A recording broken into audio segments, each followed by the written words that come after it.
Friends, the value of money stock market channel में आपका स्वागत है। फ्रेंड्स, आज का टॉपिक है अदानी ग्रुप के ऊपर। अदानी ग्रुप इतना ज़्यादा क्यों गिरा है, क्या रीजन है, फाइनेंशियल स्टेटस क्या है, और पब्लिक में काफ़ी डिस्कशन स्टार्ट हो गया है कि अदानी ग्रुप बहुत गिरा है, बाय करे नहीं करे, क्या रीजन है। तो हम उस टॉपिक को थोड़ा डिस्कस करेंगे। फ्रेंड्स, तो हम अदानी के थोड़े टेक्निकल पॉइंट पे जाते हैं।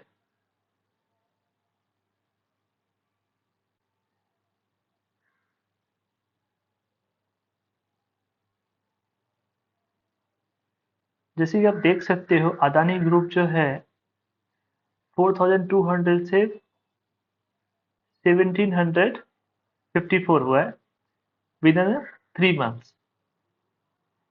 लेकिन अगर हम ये चेक करें, ये चला कितना है। 2020 में इसका प्राइस था जो 263, और कोविड में हो गया था कुछ 130। उसके बाद ये 4000 तक चला है विद इन 3 इयर्स। ये 40 टाइम्स हो गया, नियर बाय 40 टाइम्स। तो हमें समझने की कोशिश करें ऐसा क्या हो गया कि ये ग्रुप के सारे शेयर मल्टीपल टाइम्स हो गए, लेकिन बिजनेस इतना नहीं हुआ इसका। तो इसके कुछ फाइनेंशियल स्टेटस चेक करते हैं। क्या ये प्राइस जस्टिफाई करता है इसको। तो हम सबसे पहले इसका देखेंगे डेप्थ टू इक्विटी रेशियो। किसी भी कंपनी का सबसे बड़ा रिस्क होता है उसका बैलेंस शीट, उसका डेप्थ, फाइनेंशियल स्टेटस क्या है। अगर इसका फाइनेंशियल स्टेटस देखो, ये काफी रिस्की है।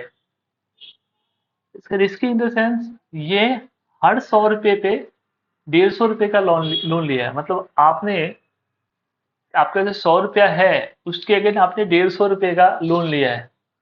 जैसे 1.47 इसका डेप्ट टू इक्विटी रेशियो है, तो ये इतना डेंजर है कि आपके घर का कीमत 25 लाख है और आपने लोन लिया है कितना, 40 लाख का बेसिकली। तो आपका रिस्क बहुत ज्यादा हो जाता है इसमें। उसी तरह समझिए कि इनका जो बिजनेस है, बिजनेस मॉडल में कोई चैलेंज नहीं है, लेकिन इनके जो प्राइस टू अर्निंग है, प्राइस टू अर्निंग मतलब कैसा है, ये इतना महंगा है। आप समझिए, कोई चीज का प्राइस 5 रुपया होना चाहिए, तो वो इसका प्राइस 500 है।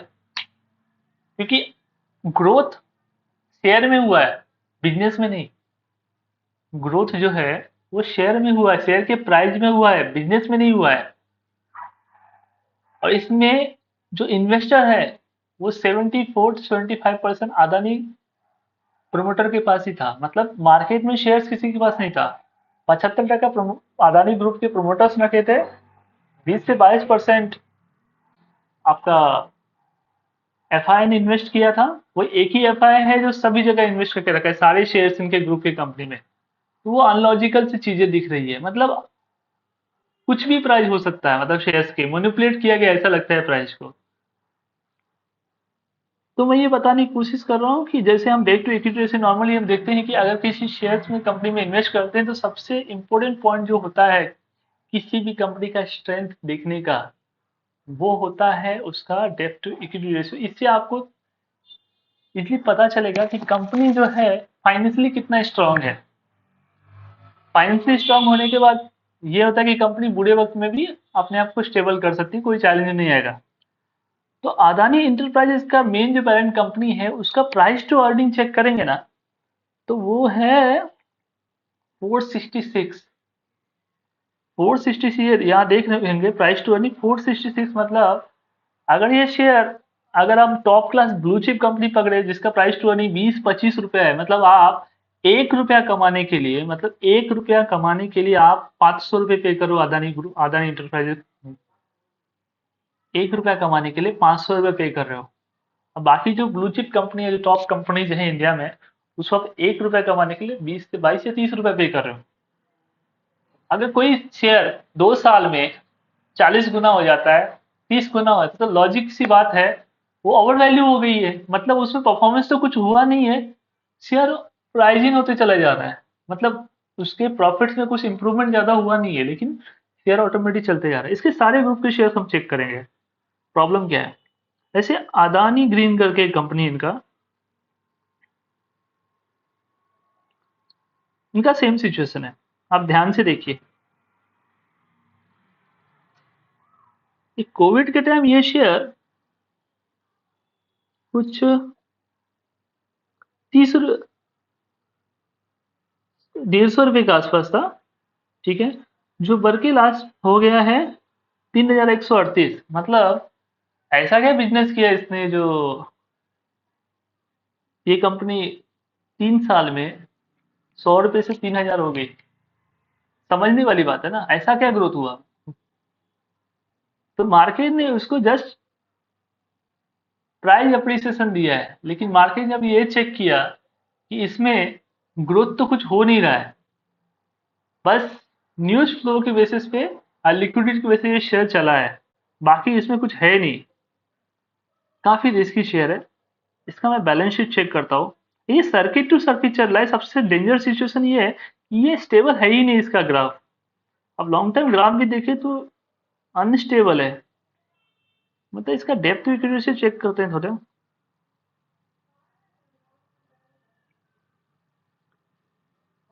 फ्रेंड्स, डेप्थ टू इक्विटी रेशियो इतना खतरनाक है, मतलब 16 टाइम्स। मतलब 100 रुपए की अगेंस्ट 1600 रुपए का लोन है।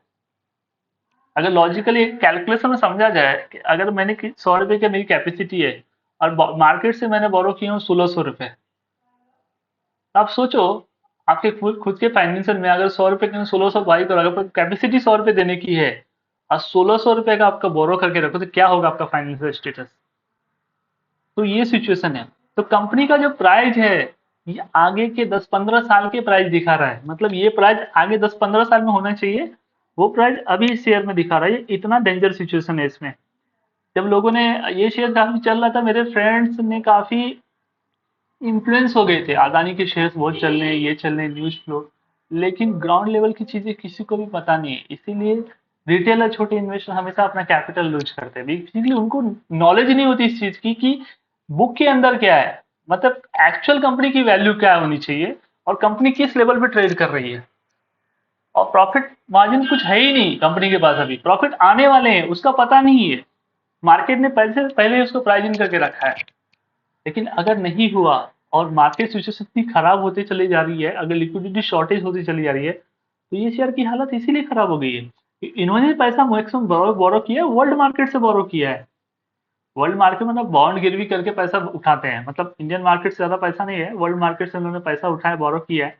वहां पे इनकी बॉन्ड की वैल्यू बहुत कम होती गई है, मतलब बहुत कम कर दी गई है, जिसकी वजह से इनके शेयर की प्राइस काफी क्रैकडाउन हो गए। तो ये सब चीजों को ध्यान देना, फाइनेंशियल पढ़ना बहुत जरूरी है किसी भी कंपनी को लेके। मैं एक समय में इसमें इन्वेस्टर था अराउंड 10 इयर्स पहले। तो मैंने एग्जिट कर लिया सम ऑफ द प्रॉफिट बुक करके, मुझे कॉन्फिडेंस नहीं आ रहा था।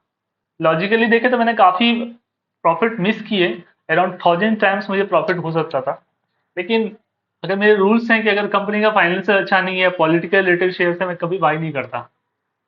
मेरे लॉजिक है, मेरे बैलेंस शीट में पढ़ने के बाद और लॉजिक पढ़ने के बाद अपना लॉजिक से शेयर्स खरीदता हूँ। और मैं किसी को भी एडवाइस नहीं करता कि ऐसे शेयर्स बाय करो, बेसिक रिस्क बहुत ज्यादा है। तो फाइनेंस से देखना बहुत जरूरी है।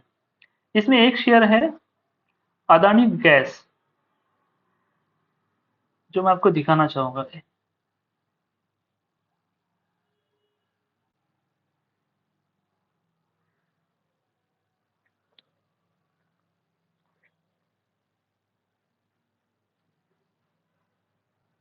हम्म, इसमें भी सेम सिचुएशन है। उसमें ध्यान से देखेंगे तो ये शेयर भी मूवमेंट ऐसे ही हुआ है।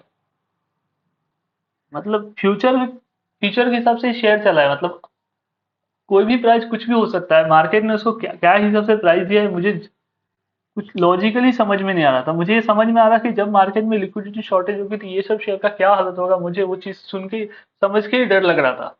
अब वो चीज मेरे हिसाब से हुई और मेरे काफी फ्रेंड्स ने लेके मुझे बोला कि हाँ, उस समय का तुम्हारा कैलकुलेशन सही था। मैं वो चीज बहुत गौर से देखता हूँ और लोगों को एडवाइस करता हूँ इससे दूर रहो, कितना खतरनाक हो सकता है। इसका डेट टू इक्विटी रेशियो थोड़ा रीजनेबल है, ठीक है दिख रहा है। लेकिन प्राइस टू अर्निंग क्या है, oh my god, price to earning है 170। मतलब ये शेयर इतना महंगा है, आप 1 रुपया कमाने के लिए 170 रुपया पे करोगे। मतलब मार्केट में शेयर्स ऐसे पड़े हैं अच्छे से जो 20-30 के पी प्राइस टू अर्निंग पे मिल रहा है। मतलब प्राइस टू अर्निंग आप यहाँ पढ़ोगे लेफ्ट साइड से 6 नंबर जो कॉलम है उसमें मेंशन है 170.78। ये जो कॉलम है ये प्राइस टू अर्निंग बताता है कि ये शेयर कितना महंगा है। इतना महंगा शेयर खरीदने का मतलब है ये इतना शेयर गिरा है, मतलब 4000 से 800 पे गिरा है। मतलब यहाँ से भी वो गिरने के चांसेस है 3 टाइम्स या 2 टाइम्स या 70 टाइम्स यहाँ से भी गिर सकता है। इतना डेंजरस सिचुएशन। मैं डायरेक्ट इन्वेस्ट करने के लिए नहीं बोल रहा हूँ, ना सेल करने का एडवाइस कर रहा हूँ। ये मेरा just personal point of view है जो मैं आपके साथ शेयर कर रहा हूँ। फाइनेंशियल देखना बहुत जरूरी है। और दूसरे शेयर्स हम देखते हैं, अदानी पावर। अदानी पावर का क्या सिचुएशन है वो भी देख लेते हैं।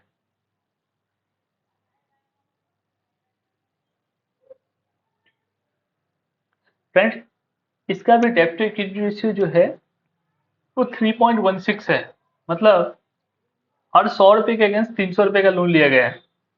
जब मार्केट में रेपो रेट ऑफ इंटरेस्ट बढ़ते हैं तो सिचुएशन क्या होती है मार्केट ने आपको दिखा दिया है ग्लोबल सिचुएशन में। और इसमें 3.16 ये बहुत ही डेंजरस सिचुएशन है और मार्केट ने इसीलिए इसको पनिश किया है।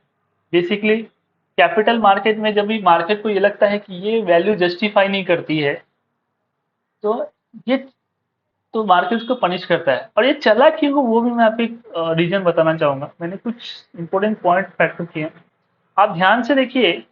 इसके शेयर होल्डिंग पैटर्न में सेबी का गाइडलाइंस है, मतलब सेबी का गाइडलाइंस, सेबी जो है वो स्टॉक मार्केट एक्सचेंज को मॉनिटर करता है। बेसिकली हेड है गवर्नमेंट सेबी। सेबी के रूल्स के हिसाब से आप मैक्सिमम 75% तक होल्डिंग रख सकते हो प्रमोटर के। 25% डायल्यूट करने पर, डायल्यूट मतलब आपको इंस्टीट्यूट इन्वेस्टर या रिटेल इन्वेस्टर या म्यूचुअल फंड या कहीं ना कहीं आपको बेचने पड़े, कम करने पड़ेंगे। तो क्योंकि 75% प्रमोटर स्टेक मतलब 75% शेयर्स कोई सेल बाय नहीं कर रहा है। 12% जो शेयर्स हैं वो फ्यूचर फॉरेन इन्वेस्टर के पास है। 12% रिटेल इन्वेस्टर के पास है। और इसमें ये ध्यान दीजिए म्यूचुअल फंड ने कोई इन्वेस्टमेंट इसमें नहीं किया है। मतलब कितना चीजें लॉजिक है जो समझने के लिए कि 75% मतलब 100 रुपये में 75 रुपया जो है वो प्रमोटर का ही है, उसमें कुछ नहीं हो रहा है। 25 रुपये में खेला जा रहा है गेम। 25 रुपये में 12 रुपये एफ आई के पास है और 13 रुपये जो है वो रिटेल इन्वेस्टर के पास है। तो क्या 13 रुपये में जो खेल हो रहा है उसमें फंस कौन रहा है? वो रिटेल इन्वेस्टर फंस रहा है। एफ आई क्या कर रहा है? अपना स्टेक डायल्यूट करते चला जा रहा है। एफ आई को, रिटेल इन्वेस्टर को लगता है शेयर बहुत गिर चुका है, लेकिन देखने जाए बैलेंस शीट पढ़ने के बाद ये लॉजिकली बैठ ही नहीं रहा है कि चाहे इसने कितना भी इन्वेस्टमेंट किया हो फ्यूचर के लिए ठीक है, लेकिन कहीं ना कहीं फाइनेंस उस चीज को दिखा रहा है कि कितना ही डेंजर सिचुएशन में है। तो इसको ध्यान दीजिए आप थोड़ा सा। एक शेयर इनका अदानी ट्रांसमिशन।